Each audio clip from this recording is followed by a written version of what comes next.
Les hommes Sigma sont parmi les hommes les plus intelligents et les plus compétents qui existent. Ils pensent profondément, agissent avec indépendance et n'attendent l'approbation de personne pour passer à l'action. Mais il y a un domaine où même le Sigma le plus brillant peut rencontrer des difficultés. L'argent. Non par paresse ni par manque de talent, mais parce que leur façon de vivre, de penser et de travailler ne s'aligne pas toujours avec la manière dont le monde récompense financièrement les gens. On apprend à la plupart que si l'on travaille dur, que l'on agit intelligemment et que l'on fait bien son travail, le succès viendra. Mais les Sigma savent que ce n'est pas si simple. Ils ne rentrent pas dans le système conventionnel. Ils remettent tout en question, rejettent les règles habituelles, et bien que cela les renforce à bien des égards, cela les désavantage aussi dans un monde obsédé par l'argent. La réalité est que les Sigma restent souvent pauvres, non par manque de capacité, mais parce qu'ils jouent un jeu différent. Ils privilégient la liberté à la stabilité, la vérité à la popularité, le sens au profit économique. Et bien que ces choix soient admirables, ils peuvent conduire à de longues périodes de difficultés financières. Cette vidéo ne cherche pas à les blâmer pour leurs problèmes d'argent, mais à comprendre les raisons profondes qui les sous-tendent. Car en comprenant pourquoi ces esprits brillants stagnent financièrement, on peut aussi trouver des solutions sans trahir leur essence. Analysons donc les raisons honnêtes pour lesquelles tant de Sigma luttent avec l'argent, en commençant par la première et peut-être la plus importante, leur rejet des trajectoires professionnelles traditionnelles que la majorité suit pour réussir. Raison numéro 1. Le mépris des parcours professionnels conventionnels. Les Sigma ne veulent pas gravir les échelons de l'entreprise. Ils veulent construire leur propre échelle. Dès leur jeunesse, ils ressentent la pression de choisir un chemin tout tracé. Étudier, obtenir un diplôme, trouver un emploi, grimper dans la hiérarchie et prendre sa retraite un jour. Mais ce plan leur semble artificiel et forcé, alors ils le rejettent, et c'est là que commencent leurs problèmes financiers. Tandis que leurs pairs progressent dans des emplois structurés et bâtissent des CV, les Sigma explorent ce qui compte vraiment pour eux. Ils se consacrent à des activités créatives, travaillent en freelance ou occupent des emplois temporaires pour préserver leur liberté, ce qui leur apporte la paix mais rarement des revenus stables.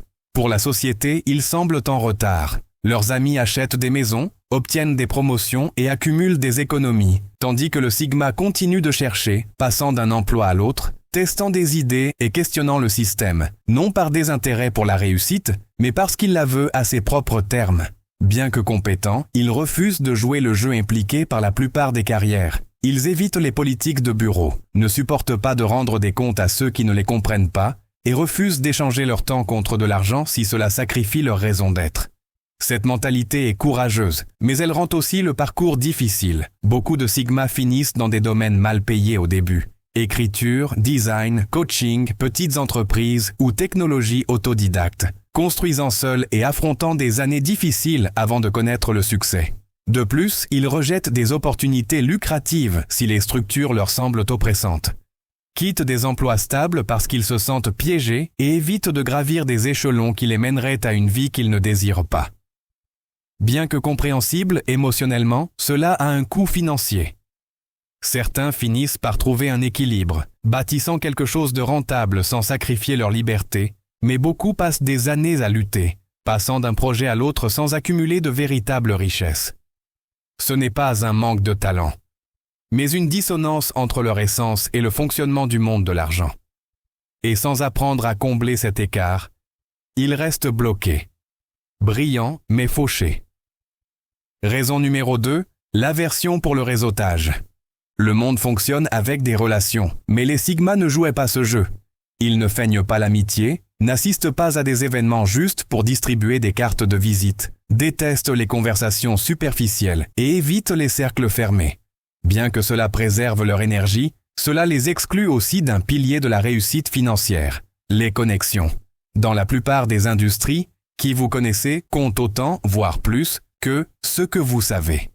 Les gens embauchent ceux qu'ils apprécient, font affaire avec ceux en qui ils ont confiance et promeuvent ceux qui les mettent à l'aise. Mais les Sigma ne participent pas à cela.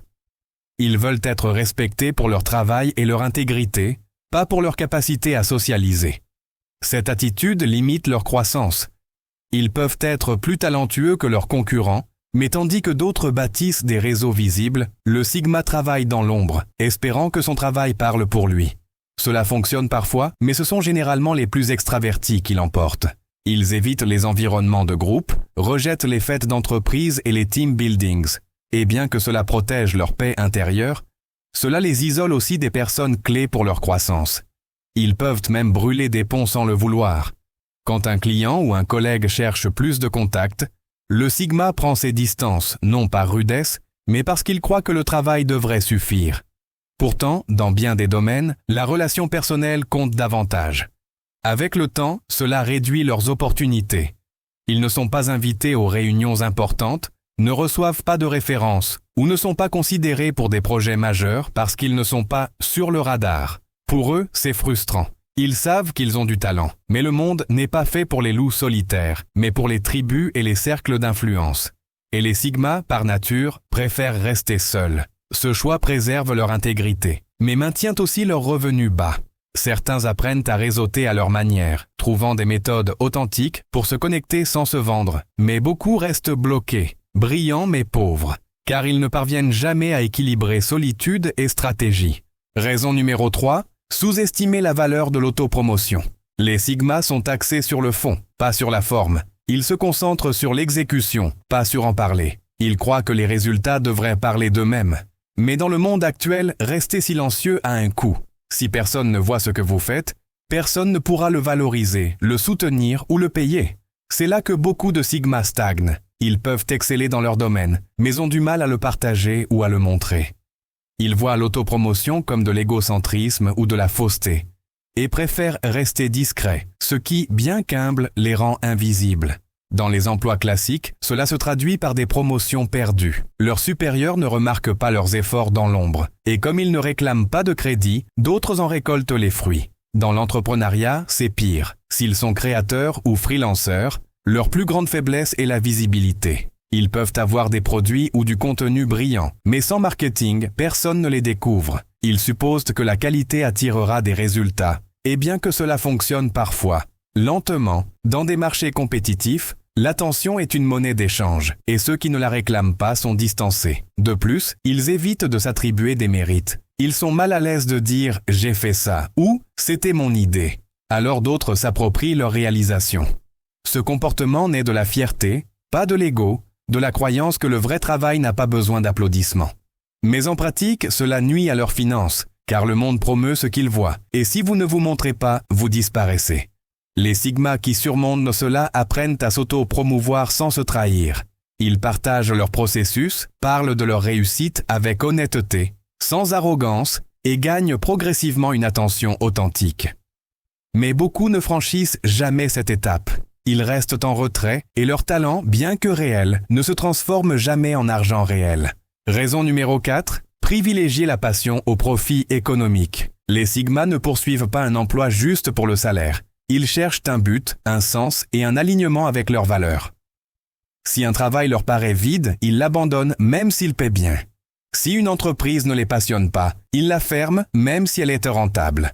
Cette focalisation sur la passion est admirable, mais elle explique aussi leurs difficultés financières. Ils choisissent le sens au détriment du lucratif. Écrivent des livres au lieu d'accepter des emplois stables en marketing. Lancent des podcasts plutôt que de grimper dans l'échelle corporate. Se consacrent au coaching ou à l'enseignement.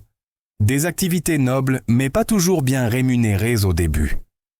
Cette mentalité leur apporte du bonheur, mais retarde leurs revenus.